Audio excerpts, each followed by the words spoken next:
Thank you, Felix, and thank you everyone for inviting me and allowing me to join you for this. I'm delighted to hear of the work that is occurring on advancing open data and open science in this community.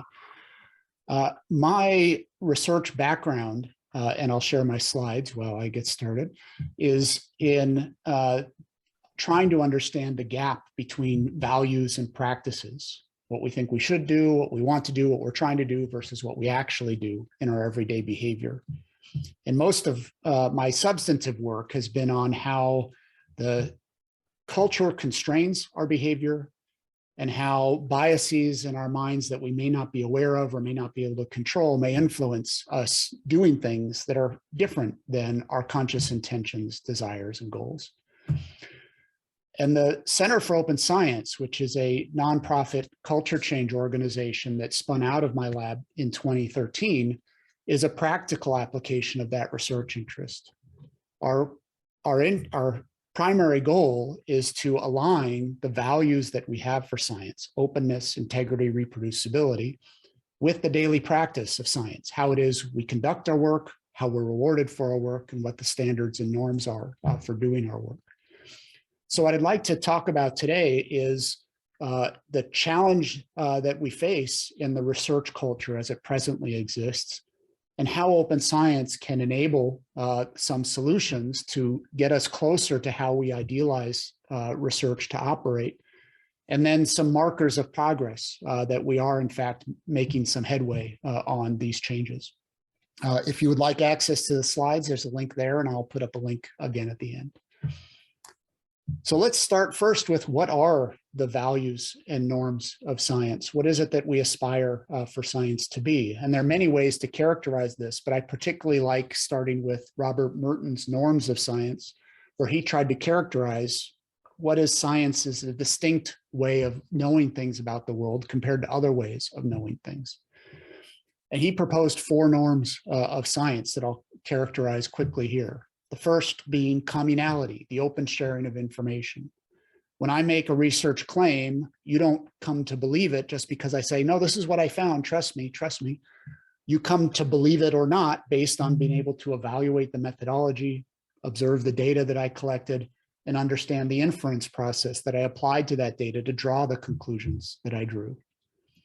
The second norm from Merton is universalism. Research is evaluated based on its own merit, versus the counter norm of particularism. Well, that person's famous, so I should trust what they say. No, instead, science operates by looking at the evidence itself to decide whether it's credible and trustworthy to extend, expand, use. A third norm is disinterestedness. Researchers are motivated by knowledge and discovery, just trying to figure out how things work, versus the counter norm of self-interestedness. Really what I'm trying to do in science is get all the publications and get all the grant monies and get all the great jobs and awards ahead of everybody else around me. And then the fourth norm from Merton was organized skepticism. A researcher considers all new evidence, even against their prior work, versus the counter norm of organized dogmatism. Really what I'm here to do is defend my dissertation findings from all of the attackers for the rest of my career. And while Merton didn't talk about it, a commonly discussed norm is a norm of quality compared to the counter norm of quantity. So these may be recognizable as sort of a prototypical way that we characterize or talk about science, but an obvious question is whether researchers themselves endorse these norms. Is this how researchers think science should operate, by the norms or by the counter norms? And Anderson and her colleagues did a survey. They asked, which of these do you prefer, the norm or the counter norm? And they asked for across these various norms, and then they aggregated those responses to see if researchers on average tended to prefer the norms or the counter norms as the way they think science should operate. And what you see here is a cumulative plot of the responses. The gray bars for early career postdoctoral positions, mid-career and first major grant award, US-based sample here of about 3,300. About 90% of the sample said that they endorse the norms over the counter norms on average. What you see in black, just a couple of percent would say, no, I think the science should operate by the counter norms over the norms. And then the gray hashed lines are those that weighted these about equally. I think both of these norms and counter norms should have about equal weight in how science is done. So then they said, okay, don't tell me what you endorse, what you believe, how it should be done. Tell me how you behave. What do you do in your research? And their responses look like this. Still 60 to 70% or so are saying that they behave according to the norms over the counter norms on average. But you can see a substantial minority now are saying both of these have some weight. And still very, very few are saying that they behave according to the counter norms over the norms. So then they said, okay, don't tell me what you do in your behavior. Tell me what the others in your research community, what do they do in their behavior? And it looks like this. The top and the bottom here is the definition of a dysfunctional research culture. Almost everyone endorses and values, thinks we should operate by the norms over the counter norms. And most respondents think that, in fact, the culture does not operate that way. In fact, it favors the counter norms over the norms in how science actually operates. And the challenging part here is that it's, of course, the same people are comprising the research culture and the respondents. So we all collectively think it should operate one way, and we all collectively believe that we are not, as a group, behaving that way. So the core goal that we might face here in order to create a more functional research culture is to align the bottom bars with the top, where we don't just endorse these as values of science, but in fact, we see them, we perceive them as embodied in the norms and everyday practice of how science operates. And to get there, we have to address some of the dysfunctional incentives and reward systems that lead researchers who got into science because they want to discover things and do things and solve problems, to be able to manifest the values that they have in their everyday behavior and be rewarded for that as the normal progress of how it is one does science. So can we align those core values with how it is we reward and advance research careers in the scientific enterprise? Now, there's many things that we might identify as reasons for the gap between the values that we have and the perceived norms in the community. For us, we focus on a core challenge, and that is the incentives for my success are focused on me getting my research published, not on me getting the research right. Of course, I want to get it right. I didn't get into science to write papers. Nobody just says, oh, I want to write papers for my life. I guess I'll be a scientist, right? We pursue research because we want to discover true things, but simultaneously, publication is the currency of advancement.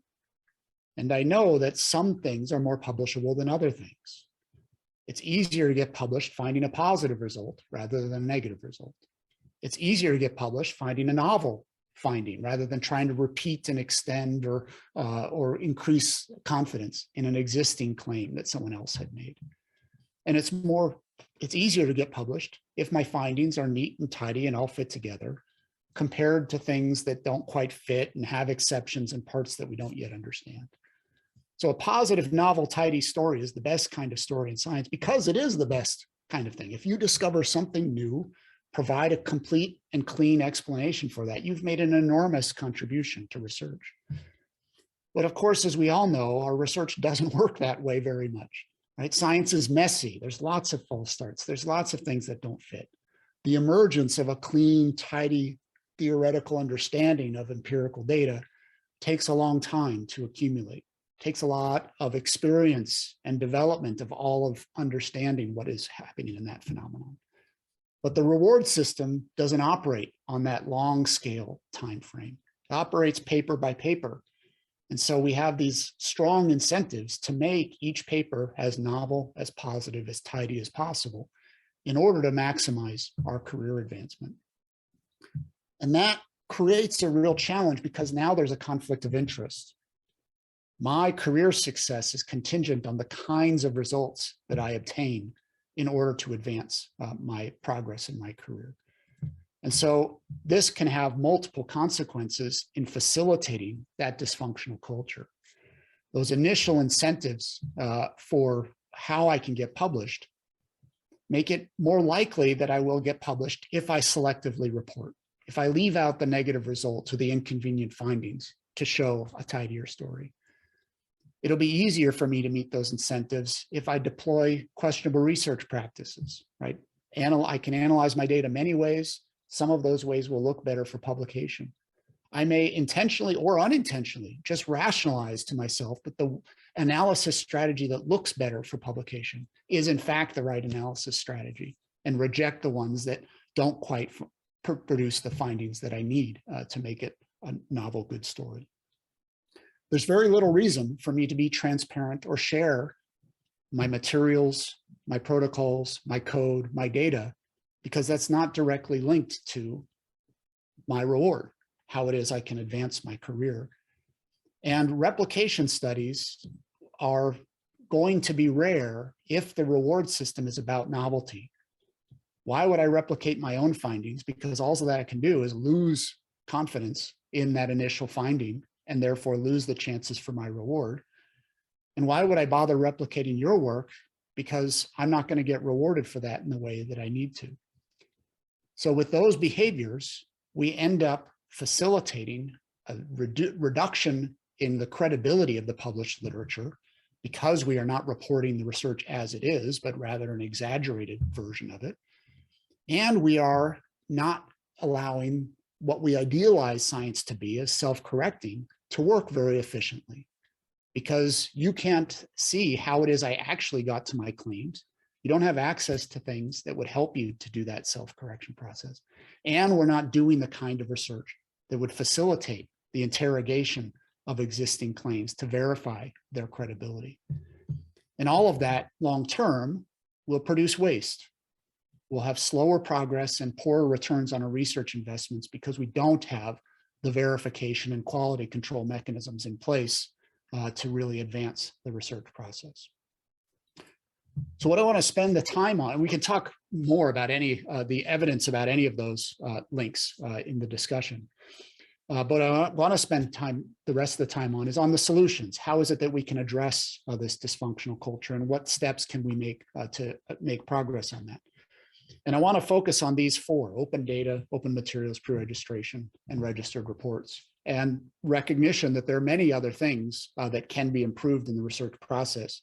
But addressing these would have direct impact on that structure of how those core incentives about publication can lead to reduced credibility.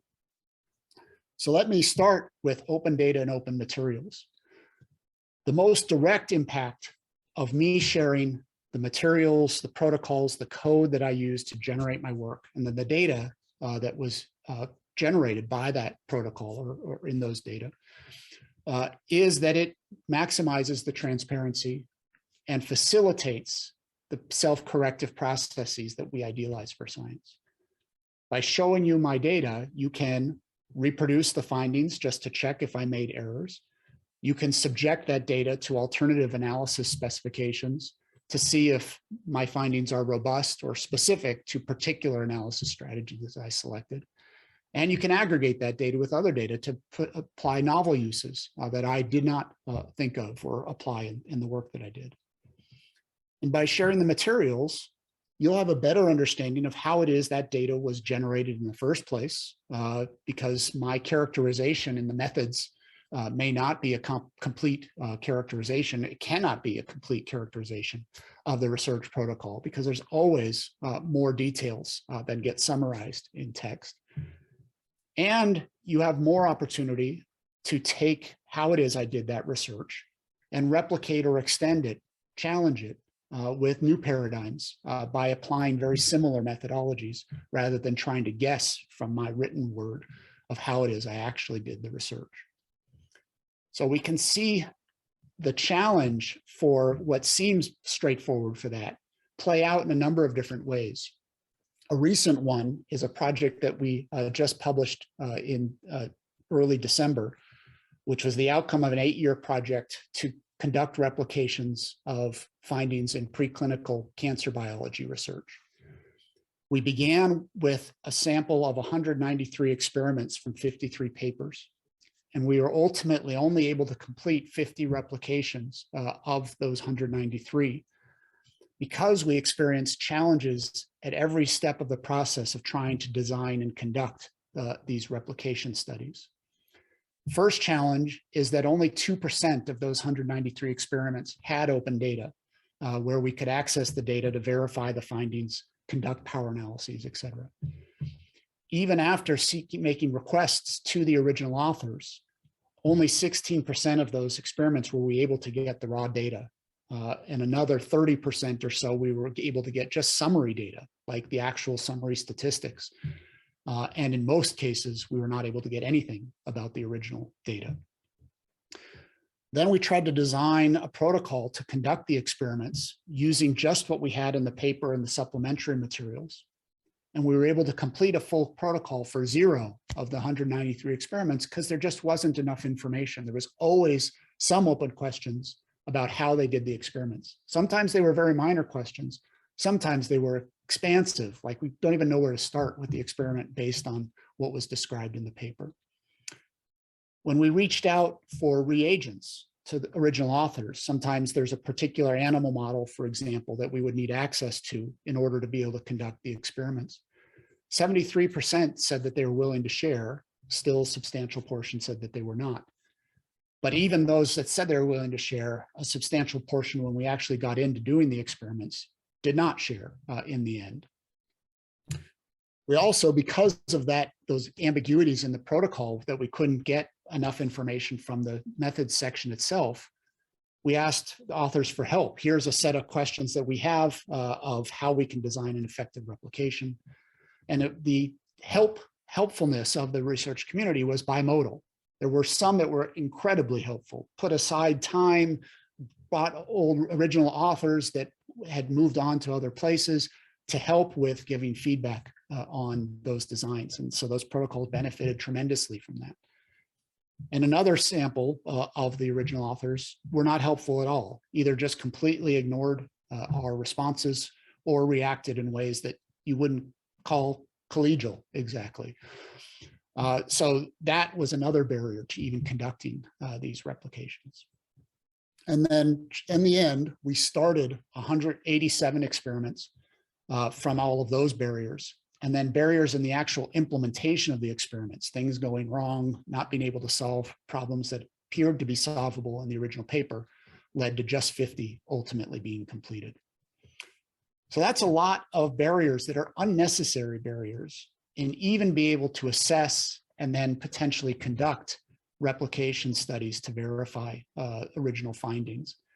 And it's all of it, we presume, is not because researchers don't want to share, although there are occasions for that given the research culture, but more that there's just no reason to. There's no reward for it. There's no norm that this is something that researchers do. And so that needs to change. Second solution I want to talk about is pre-registration. Pre-registration has 2 primary goals. The first is pre-registering that studies exist. If I write down in a registry each time I'm going to initiate a new study, then you in principle can discover all of the studies that I do rather than just the ones that I end up reporting in the paper for publication.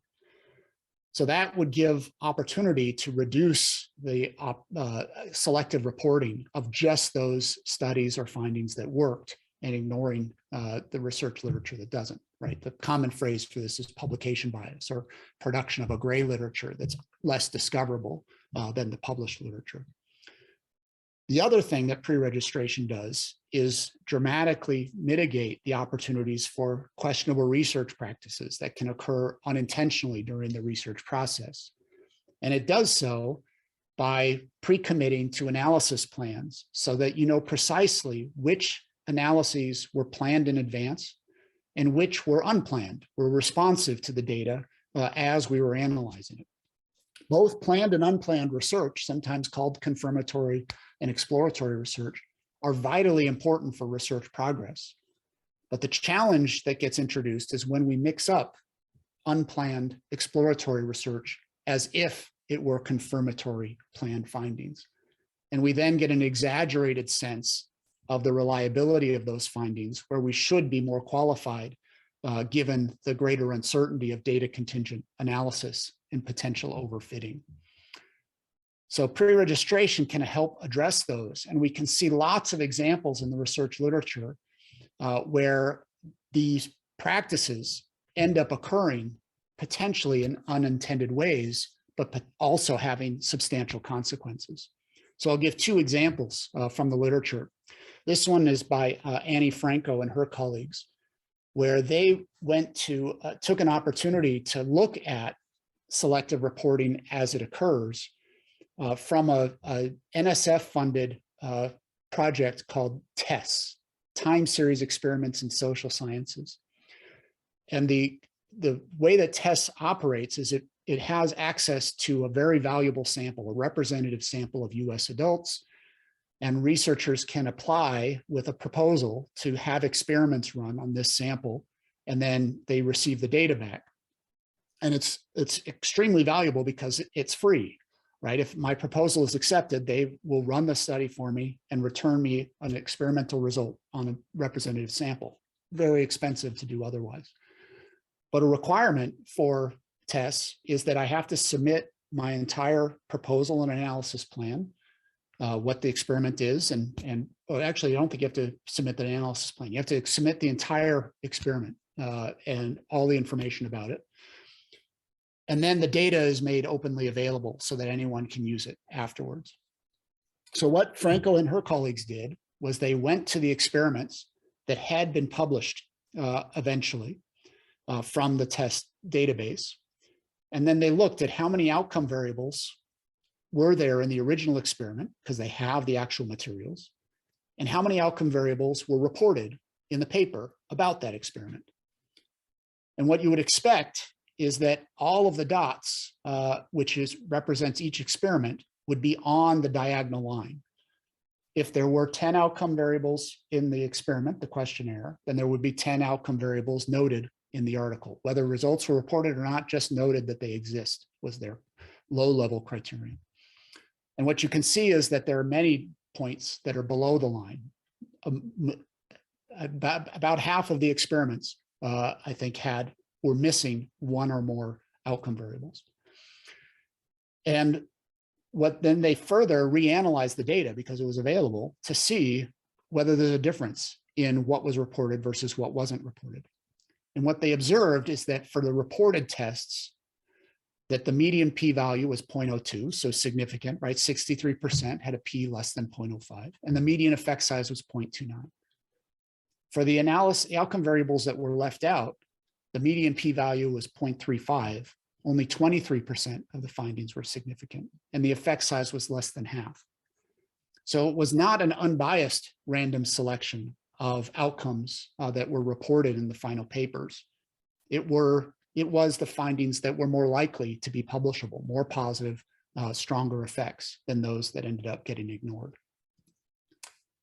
Another example comes from the management research literature. And this was another opportunistic way to look at how these things change in ways that we may not recognize just by looking at the final paper. So what these researchers did was they found 142 dissertations in the management literature that had ultimately had a publication associated with the study reported in the dissertation. And then they just looked at the hypotheses in the dissertation and in the publication and evaluated whether they were significant results or not. And what they observed is that for the same data, 45% of the dissertation hypotheses were significant, but 66% of those same research projects were significant findings in the publication. And then they dug into what changed from the dissertation to the publication. And they observed that there were lots of hypotheses added to the publications that weren't in the dissertation. Oops, excuse me. And the ones that were added were much more likely to be significant findings, 70%. Many of the hypotheses were removed from the dissertation before publication, and those were much less likely to be significant, 38%. And then they looked at tests that were in both, and they found that there were 272 occasions where in the dissertation, the hypothesis had been unsupported, but 20% of those became significant in the publication. And then it was much less likely for the opposite to occur. A significant finding in the dissertation became non-significant in the publication. So there are lots of potential factors of what's changing here, of decisions that the authors are making for how to take a dissertation and simplify it for publication, of feedback from the editors and reviewers of saying, oh, that part's not interesting, get rid of it, etc. But what is occurring as a consequence of whatever behaviors are happening in that process is that the actual findings are becoming more beautiful than the underlying data supports in terms of what was actually in the research. And the consequences of that are ultimately overconfidence. And it's only because we have this comparison of what was done before versus what ultimately came out that we're able to detect that. And so pre-registration provides an opportunity to make these, not stop these behaviors. It may be perfectly justifiable, but to detect them so that we can evaluate their credibility and verify the quality of, and confidence that we should have in the findings that come from that. Okay, so the last item that I want to mention as a potential solution is registered reports. And the others go after the consequences of the dysfunctional incentive structure that we have. Registered reports goes right after that core incentive to potentially have impact on all of the different behaviors that come as a consequence. So if registered reports is not very familiar, I'll give you the cartoon version of it.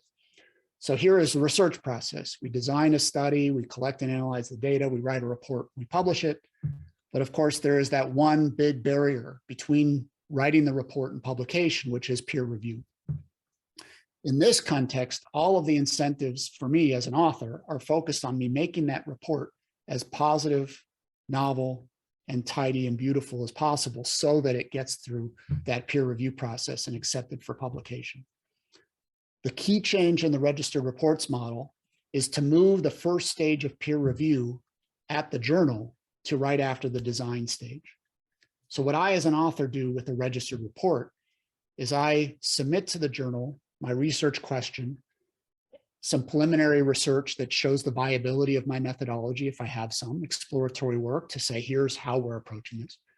And then study or studies that will test my research question. And I expound on the methodology that I will use, but there's no results because the research has not been conducted yet. The peer reviewers evaluate that based on, is the question important and is the methodology an effective test of that question? And if they agree that it is, then the paper receives in principle acceptance from the journal. Then I go and conduct the work. And then at the end of the report stage, I just write up what I found, what I committed to in advance. And then the peer reviewers evaluate, did I do what I said I was going to do? And did I interpret the findings responsibly? But they do not evaluate, are the findings interesting, important, exciting, novel, all of those things that are results contingent ways that we might decide to publish or not publish a finding. They just evaluate the adherence to the protocol and the responsibility of the interpretation. So this fundamentally changes the incentives for me as an author. Instead of being incentivized to get beautiful results, I'm incentivized to ask important questions and design beautiful methodologies to test those questions. And so as a consequence, it should eliminate publication bias. The other thing that it should do is provide opportunity to actually improve the research with expert peer review in the process. If I'm rewarded for excellent methodology, then I'm going to work hard on making sure that my methodology is excellent. And the review process, when they find errors or things to critique in my methodology, they can give that feedback and I can actually improve it before doing the research. Whereas in the standard model, the research is already done. When you as a reviewer point out those errors that I made, all I can do is feel badly about it. Why didn't we think of that? And then I have to hope that the next journal doesn't notice. So those potential promises do have some evidence that they play out in practice. So there are now more than 300 journals that offer registered reports as an option for publishing. And some of the initial investigations of what has come through that process suggest that publication bias is reduced. Here is work by Anne Scheel and her colleagues. She compared standard reports done the normal way in the same journals published around the same time, with registered reports, and on whether the initial hypothesis in the paper was supported, found a significant result in the direction that was hypothesized. And in standard reports, like many other investigations of publication bias, more than 90% of the findings were supported, right? We're always finding what we expect in our papers, apparently. In registered reports, where I had to pre-commit and write down what my hypothesis was, what my design was, what my analysis plan was, only slightly over 40% of those hypotheses were supported. And yet they were still published because of the pre-commitment by the journal. So this model is effective at reducing publication bias and those potential consequences of selective reporting. The other potential of actually having higher quality research because of when peer review is done and what peer review is based on, the quality and rigor of the research itself, also has some evidence that that occurs.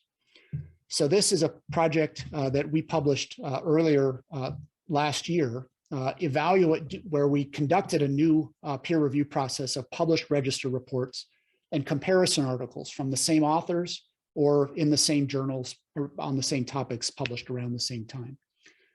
And what we did in this new peer review process is we recruited reviewers to read two articles that were paired, right? A register report and one of these comparison articles that are in their expertise, and do a peer review evaluation with qualitative comments, but also ratings on 19 outcome quantitative criteria.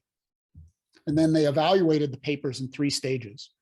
First, they read them from the introduction through the methodology of the final experiment. And they evaluated the papers on their method, the rigor of the methods, the quality of the methods, how much will be learned from this research, the quality of the question, et cetera.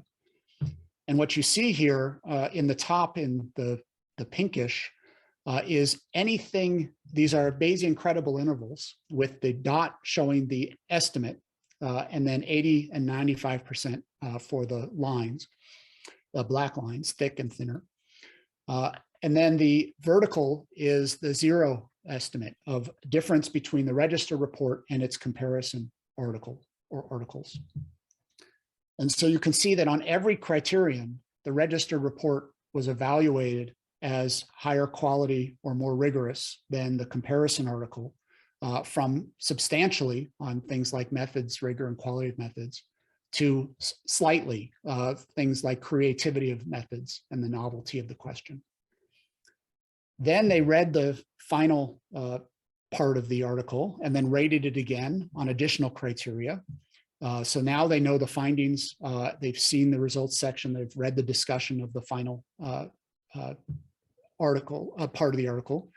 And again, they rate the registered report as more rigorous analysis, better justification of the conclusions, higher quality results, higher quality discussion, how much has been learned, and even things slightly like the innovativeness of the results and the importance of the findings.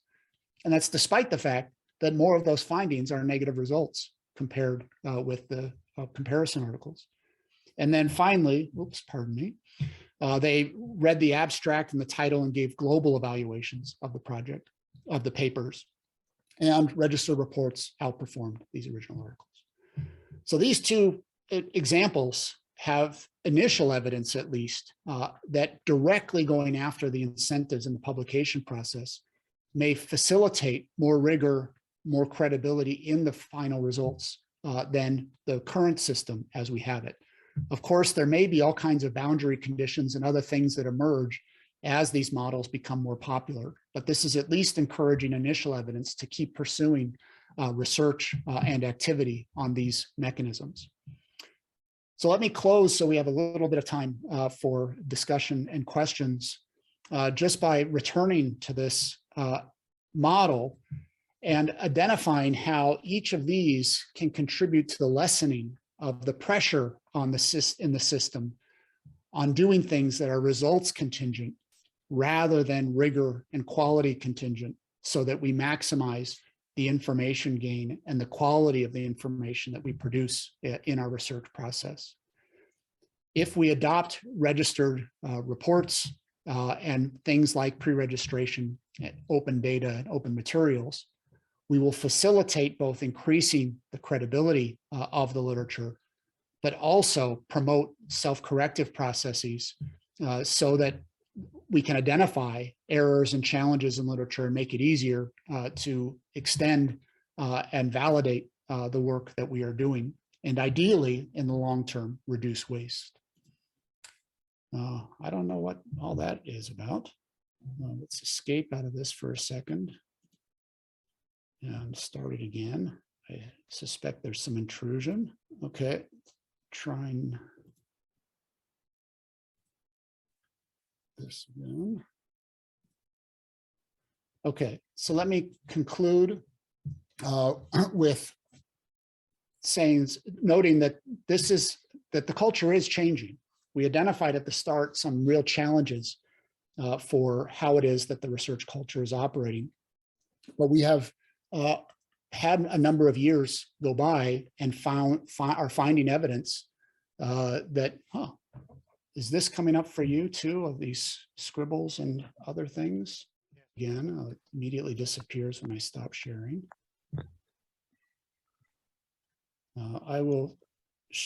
I'll just have without sharing for a moment so that we can finish resolve. There is much change that is occurring in the research culture, and there's a variety of different services and tools that are promoting open practices and making it easier for researchers to do things more openly and transparently. We operate the Open Science Framework, which is an open source free infrastructure for researchers to support their entire research lifecycle, and it connects to data repositories so that researchers can aggregate that all in one place. Okay. I'm sorry, Brian. Someone hacked into this. It's been like a year and a half since Zoom bombing was a thing. I thought we moved beyond that, but there we go. So I think we have addressed that, although this one, I think, let me do one more. Okay. Let me just share my screen for the last time just to close. There's lots of evidence of change and adoption of these practices. So just to show you two quick examples from OSF use. This is the service was launched in 2012, and this is the number of users that have registered for OSF yearly since then. So we passed 400,000 late last year. And then the number of registered studies on OSF likewise is showing nonlinear increase year by year, more than 80,000 now registered studies on the OSF. And likewise, there are millions of data files shared each year and millions more downloads of those files. So there's substantial progress being made for that.